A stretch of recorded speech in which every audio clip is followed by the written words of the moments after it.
It's becoming more and more uncommon for parents in Sweden to use violence as a method of raising their children. Nowadays, 95% of parents consider any form of violence against children to be wrong. And an even higher percentage of children think that it's not okay for parents to hit them. Despite this, there are still children being abused. A common reason that parents resort to violence is that they are tired, stressed, or under a lot of pressure from things not related to the child. Parents who abuse alcohol or drugs, or who have a mental illness, are more likely to hit their children. It's hard to determine whether the violence is part of the parenting strategy, or simply a way of releasing stress or frustration by directing it at the child. Researchers surveyed pupils in grade 9 and high school to find out just how common child abuse really is, meaning violence by an adult. Most often, it's a parent who is hurting the child. Physical violence. 14% had suffered physical abuse by their parents.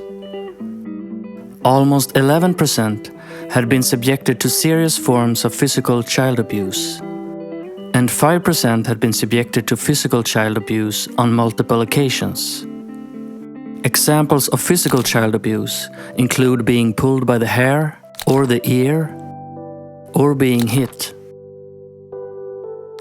Serious forms of abuse include getting kicked, burned, or hit with an object, being threatened or injured with a knife or gun. Mental violence. 16% of the pupils reported that they had experienced mental abuse by an adult. 11% had experienced mental abuse by their parents.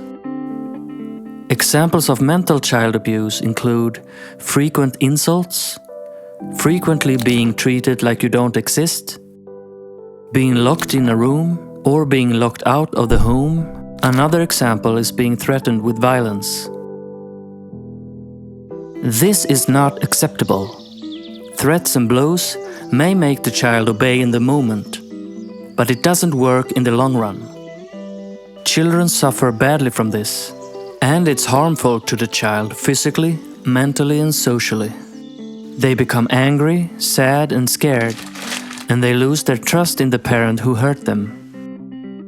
It becomes a vicious cycle, and there is a great risk that the parent will become more and more violent and hurt the child even more.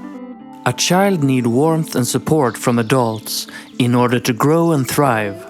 Help is available for any parent who uses threats, violence, and coercion as a method of raising their children. For example, there are parenting classes where parents can get help and learn how to raise their children without violence. Because all children have the right to grow up without violence. Everyone can help, whether you work with children or you are a neighbor, a friend, a relative. You can react and stand up for a child who is being abused. Inform. Tell children that no one is allowed to hurt them, and that they have the right to get support and protection if someone does. Ask. Direct questions make it easier for a child to talk about what is happening to them. Take action. If you suspect that a child is being abused, contact social services.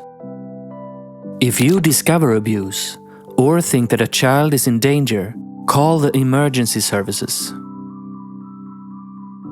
If you want to report a crime, call the police or go to your local police station. Read and download the report "Violence is no solution" at almannabarnhuset.se.